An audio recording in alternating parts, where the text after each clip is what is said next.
સુરત જિલ્લાના માંગરોળ અને ઓલપાડ તાલુકામાં ચોમાસું શરૂ થતાં જ સાથે લોકો માટે મુશ્કેલીઓમાં મોસમ શરૂ થઈ જાય છે। પ્રી મોન્સૂન કામગીરી અને પાછળ લાખો રૂપિયાનો ખર્ચ થતો હોવાના દાવા વચ્ચે કીમ 4 રસ્તાથી કીમ સુધીના સ્ટેટ હાઈવે પર બંને બાજુ આવેલી વરસાદ પાણીની ગટરો હવે લોકો માટે આફત બની ગઈ છે। પાલોદ, નવાપુરા, મોટા બોરસરા, કુદસદ અને કીમ પૂર્વ વિસ્તારના અનેક રહેણાંક વિસ્તારોમાં ચોમાસા દરમિયાન ગટરનું ગંદુ પાણી ફરી વળે છે, જેના કારણે સ્થાનિકોને ભારે હાલાકીનો સામનો કરવો પડે છે।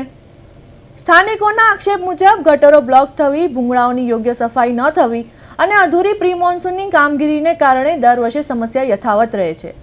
એટલું જ નહીં, ઉદ્યોગોમાંથી છોડાતા કેમિકલયુક્ત પાણી વરસાદી ગટરોમાં ભળતા સ્થિતિ વધુ ગંભીર બની રહી છે। ચોમાસા પહેલા તંત્ર દ્વારા કરવામાં આવતી કામગીરી છતાં લોકોના પ્રશ્નો યથાવત રહેતા હવે સ્થાનિકોમાં ભારે રોષ જોવા મળી રહ્યો છે।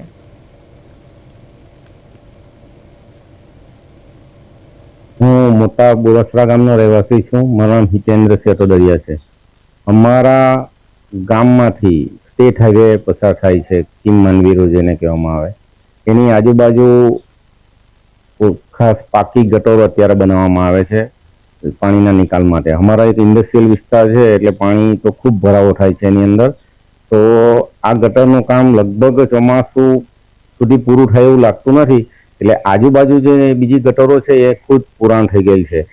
એનું જો પ્રી મોન્સૂન કામગીરીમાં કરી જો ખોદવામાં નહીં આવે તો પાણી જો ભરાવાનો પ્રશ્ન છે એ બહુ મોટો રહેશે। એમાં એવું છે, અમે અમારી રીતના હર વર્ષ પ્રી મોન્સૂનની કામગીરી આવે અમે ગટરો સાફ કરતા જ છે। એમાં લાખો રૂપિયા બગાડીએ છીએ અમે। પબ્લિકને બી વારંવાર સૂચના આપવા છતાં પબ્લિક સમજતી નથી। તો અત્યારે આ લાસ્ટ એન્ડ ફાઇનલ હવે અમારે ગટરમાં બને છે બી નવી સરકારશ્રીના અંદરથી આવીને લગભગ 30-32 કરોડ રૂપિયાના ખર્ચે ગટર બને છે। તો આ વખતે અમે કરી છે, સફાઈ કરીએ છીએ અને અમે ઓલરેડી સૂચના આપી હતી છે, અમે બોર્ડ મારવાના છે કે અત્યાર પછી નહીં સમજે તો શિક્ષાત્મક કાર્યવાહી કરવા માટે અમે બી આ વખતે થોડુંક કડક થાય એવું મેં સૂચવ્યું છે। મારી ફિરદોસ શોપિંગ સેન્ટરમાં દુકાન આવેલ છે। દર ચોમાસામાં અમારા દુકાનોમાં હાઈવે ઊંચો થવાના લીધે પાણી ભરાઈ જાય છે। તો મારી નમ્ર વિનંતી છે હાઈવે ઓથોરિટી અને ગ્રામ પંચાયતને કે આ રોડ ઊંચા થઈ જાય તેથી આ ગટરનું ગંદુ પાણી અમારે ત્યાંથી નિકાલ થાય તો બહુ સારી વાત છે। વરસાદી પાણી અમારી દુકાનોમાં નહીં આવે અને અમારું કામ ધંધા ચોપટ નહીં થાય, એટલે આ ગટરને સાફ કરાવી નાખવાની નમ્ર વિનંતી કરું છું। મારી હોટલ આવેલી છે આપણે મોટા બોરસરાની હદમાં છે। આપણે જે મારી સામે જે હોટલની સામે જે સ્ટેટ હાઈવે છે એની બંને બાજુ ગટર આવેલી છે, બરાબર। ગટર પાણી હેતુ કાઢવા માટે જ છે, પણ કચરાના હિસાબે બ્લોક થઈ જાય ગટર અને સીધો બેક રિવર્સ આવે પાણી, એટલે હોટલની બાજુ આવે પાણી અને પછી ધંધો ચોપટ થાય એમાં આપણું। બીજી વસ્તુ એવી છે કે મારી માંગણી એવી છે કે નો ડાઉટ આપણે ગટર તો બરાબર છે, પણ ગટરનો જે પાણીનો નિકાસ જે બરાબર થવો જોઈએ નિકાસ થતો નથી કચરાના હિસાબે। કચરો થાય એટલે જામ થઈ જાય છે ને આ બાજુ પાણી આવી જાય છે અને પ્લસ બીજું કે ધંધો ચોપટ થઈ જાય અને પછી સ્વાસ્થ્યના હિસાબે આપણને પાણી ભરાય છે કે અરે બહુ તકલીફ રહી છે અમને ચોમાસા અમને 15-20 દિવસ પહેલા પણ પાણી ભરાઈ ગયેલું આ ગટર લાઈન થી। આ જોઈ શકો છો તમે, ગટર લાઈન આખી ઉભરાઈ છે। તો આ પાણી આ ગટર સાફ નથી થતું, થાય છે મહિના 1.5 મહિના જયારે કોઈ કહેવા જાય તો એક વખત આવીને સાફ કરે, પણ આનું નિકાલ જ નહીં થતું। સાફ કરે, કચરું કાઢી નાખે ને પછી એવું જ થઈ જાય છે। દર વખતે ઘૂંટણ જેટલા પાણી ભરાય। હા, એ ચોક્કસ વાત છે કે ઘૂંટણ થી વધારે પણ પાછળનું વિસ્તારમાં પાણી ભરાઈ જાય છે ને આ ગટરનું પાણી એકલું કેમિકલનું પાણી છે ને અમારા હવે આપણે વરસાદ આપણા માથા પર આવી રહેલો છે। દર વખતે અમારા વિસ્તારમાં મુન્ના એજન્સી, પછી રણછોડનગર, પછી આ બાજુ અમારું વિશ્વકર્માનગર ગમે બધું નીચા વિસ્તારમાં બધું પાણી ભરાય છે। દર વર્ષે અમે પ્રી મોન્સૂનનું કામ કરી જીસીબીથી બધું સાફ સફાઈ કરીને ગટરો બધી ખુલ્લી કરીને પાણીનો નિકાલ કરીએ છીએ। હમણાં હાલમાં કીમ 4 રસ્તાથી કીમ લગીન જે હમણાં ગટરનું કામ ચાલી રહેલું છે। હવે આ કીમ 4 રસ્તાથી કીમ આવવાવાળી ગટરનું કામ અમારા વિસ્તાર ગમે હજુ સુરત જિલ્લામાં ચોમાસામાં સૌથી વધુ વરસાદ પડે એટલે આ વિસ્તાર છે અંકુર શોપિંગ સેન્ટર, આ વિસ્તારમાં સૌથી પહેલા ઘૂંટણસમાં પાણી ભરાય।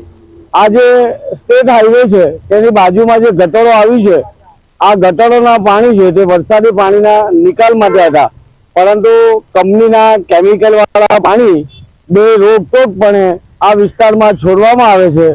આ વિસ્તારના મોટા ભાગની જે દુકાનો છે આ ગંદા પાણીના ભરાવાના કારણે મોટા ભાગની દુકાનોને તાળા લાગી ગયા છે, અને તાળા લાગી જવાનું જે કારણ છે આ વિસ્તારની અંદર વરસાદી પાણી ભરાઈ જતા હોય છે. ઘૂંટણસમાં પાણી ભરાવાના કારણે ફેક્ટરીમાંથી આવતા જે કામદારો છે તે હેરાન પરેશાન થઈ જતા હોય છે, અને ખાસ કરીને જે કંપનીની અંદર જે સામાન લઈને આવતા વાહનો છે તે જઈ શકતા નથી, એટલે કે આ રસ્તો બંધ થઈ જાય છે. આ રસ્તો અંકુર શોપિંગ સેન્ટર વિસ્તારનો આ રસ્તો છે, અને આ રસ્તા પર ઘૂંટણસમાં પાણી ભરાઈ જવાના કારણે ખાસ કરીને આ વિસ્તારની અંદર પાણી ભરાવાના કારણે દર ચોમાસામાં આ રસ્તો બંધ થઈ જાય છે.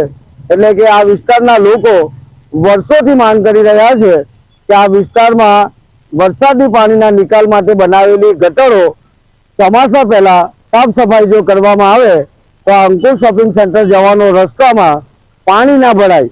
પરંતુ દુઃખની બાબત એ છે કે આ વિસ્તારના લાગતા વળગતા અધિકારીઓ ક્યારે જાગતા નથી, અને વરસાદી પાણી ભરાય છે ત્યારે આંખ આડા કાન કરે છે, અને એના કારણે આ વિસ્તારના લોકો હેરાન પરેશાન થઈ જતા હોય છે.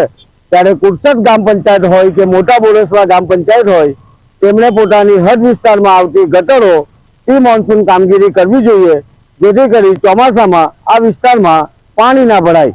કિરણસિંહ ગોહિલ, પ્રદેશ 24 ગુજરાતી, સુરત.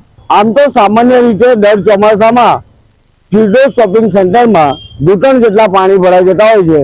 આ જે ગટરો છે એ નેશનલ હાઈવે 48ની સર્વિસ રોડની બાજુમાં બનાવેલી ગટર છે, એટલે કે હાઈવે ઓથોરિટી દ્વારા જે આ ગટરો હોય છે તેની સાફ સફાઈ કરવામાં આવતી નથી, અને જો સાફ સફાઈ કરવામાં આવે, પ્રી મોન્સૂન કામગીરી કરવામાં આવે તો આ આખો વિસ્તાર છે તે ચોમાસામાં ઘૂંટણ જેટલા પાણી ભરાઈ જતા હોય છે, અને આ વિસ્તારના લોકો હેરાન પરેશાન થઈ જતા હોય છે. જે દુકાનદારો હોય છે આ તમામ દુકાનોની અંદર ચોમાસામાં પાણી ભરાઈ જતા હોય છે.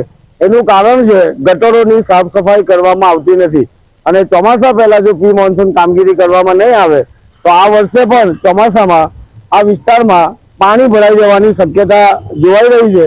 કારણ કે આ આખો જે રોડ છે, આ રૂટ છે એ ફિરડોઝ શોપિંગ સેન્ટરનો વિસ્તારનો આ રોડ છે, અને તમામ આ વિસ્તારની અંદર વરસાદી પાણી એટલી હદે ભરાઈ જતા હોય છે, ઘૂંટણ સમા પાણી ભરાઈ જતા હોય છે. એનું કારણ છે કારણ કે આ રસ્તામાં જે ગટરો છે તેની સાફ સફાઈ કરવામાં આવતી નથી, અને આ સાફ સફાઈ કરવામાં ના આવવાના કારણે આ વિસ્તારમાં દર ચોમાસામાં ઘૂંટણ સમા પાણી ભરાઈ જતા હોય છે.